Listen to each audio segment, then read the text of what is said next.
Hello children, welcome to the GK class. So what is the name of your GK book? That is Knowledge Expo.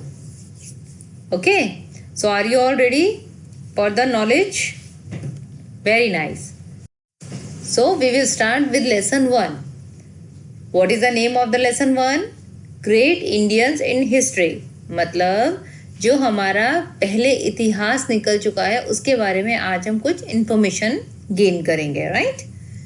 See the history of India in the words of India's first prime minister mister Jawaharlal Nehru is a bundle of contradictions held together by strong but invisible threads. What is the meaning of this? कि India की जो history है वो prime minister के words में कहा जाए तो हमारे फर्स्ट प्राइम मिनिस्टर कौन थे? मिस्टर जवाहरलाल नेहरू. उन्होंने क्या कहा था? A bundle of contradictions held together by strong but invisible threads. The history of this astonishing subcontinent dates back to almost 7,500 years. The following Indians will always be remembered in the history. मतलब जो इतिहास में बहुत बड़े बड़े लोग रहे हैं जिन्होंने इतिहास रचा है, हम लोग जैसे कहते हैं ना कि उसने देखो कितना महान काम किया है, उसने एक इतिहास रचा है. So that is the history जो हमेशा आगे जो हमारी आगे की जनरेशन्स आएंगी. जैसे पहले हम लोगों ने पढ़ा, अब आप जो न्यू जनरेशन के हैं वो पढ़ रहे हैं, अब आपके आगे जो जनरेशन आएगी वो भी यही सेम चीज़ें पढ़ेगी. Because history repeats itself. मतलब हिस्ट्री खुद को दोहराती है, इतिहास खुद को दोहराता है. ठीक है, पहले हमने पढ़ा, we are giving you the knowledge, हम आपको नॉलेज दे रहे हैं. यही same knowledge you can give it to your generation, right? Okay, so get ready with pencil. देखिए, identify and write their names. So the first one is, he was the teacher. What do we call the teacher? Guru, right? He was the teacher of Chandragupta Maurya, the first Mauryan emperor. His book Arthashastra is related to economics. His book Arthashastra is related to economics, welfare, international relations and war strategies. यहाँ पे आपको एक picture नज़र आ रही है.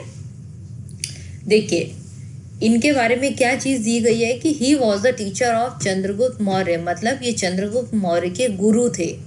The first Mauryan emperor, मतलब जो मौर्य का पूरा समाज था उसके फर्स्ट एम्परर थे चंद्रगुप्त मौर्य.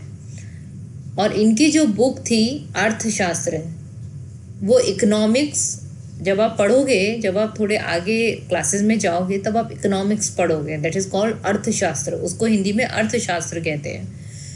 जो इनकी बुक थी अर्थशास्त्र, वो किस चीज़ पे बेस्ड थी? इकोनॉमिक्स पे, वेलफेयर पे, international relations and war strategies. War strategies का मतलब युद्ध के बारे में जो स्ट्रेटजीज़ करी जाती थी.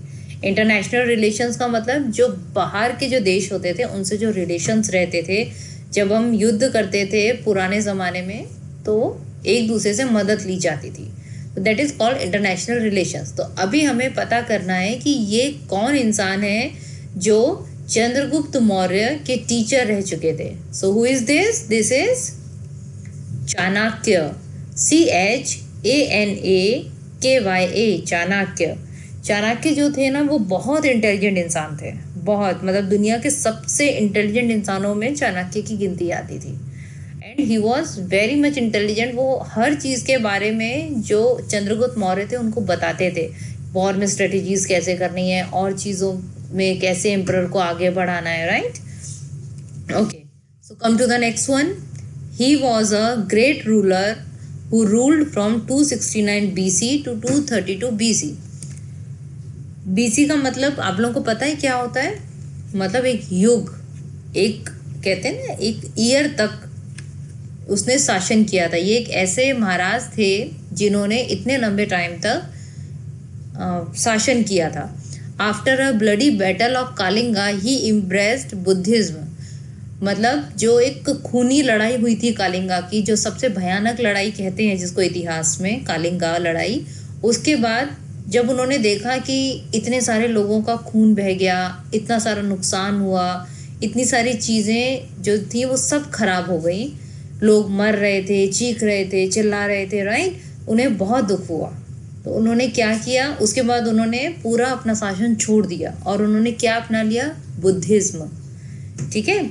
He became known for his philanthropies and adheres to the principles of non-violence, truth, love and tolerance। जब उन्होंने बुद्धिज्म अपना लिया था उसके बाद उनकी जो चीज़ें थी वो प्यार, ट्रुथ का मतलब क्या होता है, सच, और पेशेंस, ये सब चीज़ों के ऊपर उन्होंने बहुत सारा ज्ञान लोगों में बांटा था। इनका क्या नाम था, इनका नाम था अशोका। ये बहुत बड़े शासक थे, इन्होंने बहुत लंबे टाइम तक अपना शासनकाल रखा था। पर कालिंगा की लड़ाई के बाद उन्होंने कौन सा धर्म अपना लिया था, Buddhism. Ashoka, ASHOKA, Ashoka.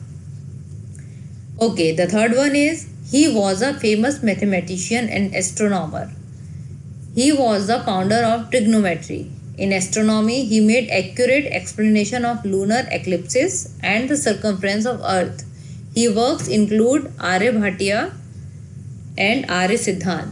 Okay, ये जो इंसान हैं जिनके बारे में अभी हम बात कर रहे हैं, ये एक बहुत फेमस मैथमेटिशियन थे और एस्ट्रोनॉमर थे। एस्ट्रोनॉमर का मतलब होता है जो एस्ट्रोनॉट्स होते हैं उनके बारे में। तो ये इनको टिग्नोमेट्री का फाउंडर भी कहा जाता है, मतलब इन्होंने ही टिग्नोमेट्री बनाई थी, जो आज आप लोग आके जाके क्लासेस में पढ़ेंगे 6-7 स्टैंडर्ड में जब आप जाएंगे तो you are going to learn trigonometry. So who is the founder of trigonometry, this person. I will tell you the name. First I will explain you the meaning, then I will let you the know name of this person. Okay. Astronomy में इन्होंने एकदम accurate explanation दी थी lunar eclipses की। Lunar eclipse क्या होता है, चंद्र ग्रहण। Okay, जैसे अभी 5 जून को सोलर एक्लिप्स हुआ था, राइट। सोलर एक्लिप्स होता है सूर्य ग्रहण और लूनर एक्लिप्स होता है चंद्र ग्रहण।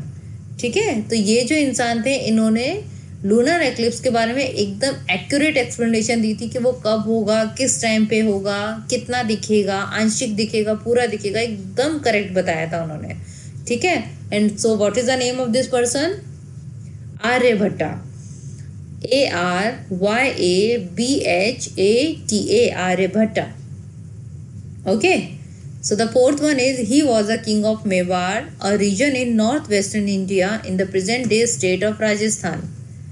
He was the biggest enemy of the Mughal Empire. He fought the famous battle of Haldi Ghati against Akbar but was defeated.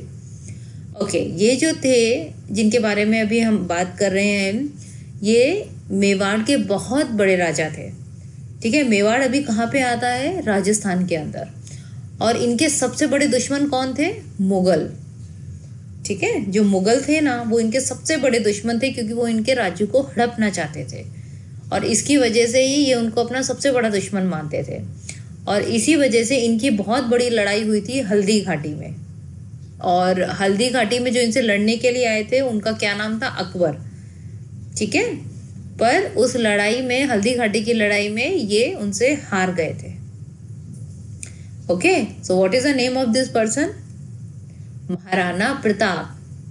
आज भी आप लोग जब राजस्थान घूमने जाओगे ना तो वहाँ हल्दी घाटी देखोगे तो आपको वहाँ पे सारी स्टोरी समझ में आएगी। वहाँ पे बहुत सारी जगहों पे ये स्टोरी लिखी गई है। So you will get to know कि कौन थे महाराणा प्रताप और किन किन से उनकी लड़ाई हुई थी। Okay, so the last one is he was the founder of the Maratha empire. His mother Jijabai was deeply religious. He won the battle of Pratapgarh and defeated the forces of Bijapur Sultanate in 1659.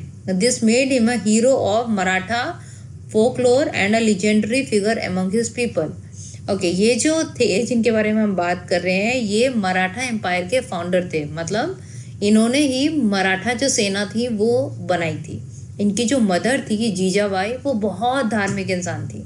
मतलब वो भगवान को बहुत मानती थी, बहुत पूजा पाठ करती थी। ठीक है। इन्होंने प्रतापगढ़ की जो बैटल थी वो जीती थी और अपनी सेना को भी बहुत बड़े नुकसान से भी बचाया था। ये कौन थे, इनका क्या नाम था, Shivaji. So what is the spelling of Shivaji, SHIVAJI, Shivaji. So आज हमने देखो great Indians in the history पढ़ा था, राइट। सो अब आपको क्या करना है, इसको एक बार रीडिंग करनी है अच्छे से, और ये जो स्पेलिंग्स दी हुई हैं ये आपको अच्छे से लर्न करनी है, ठीक है children. So this is all for today and tomorrow we will meet you again.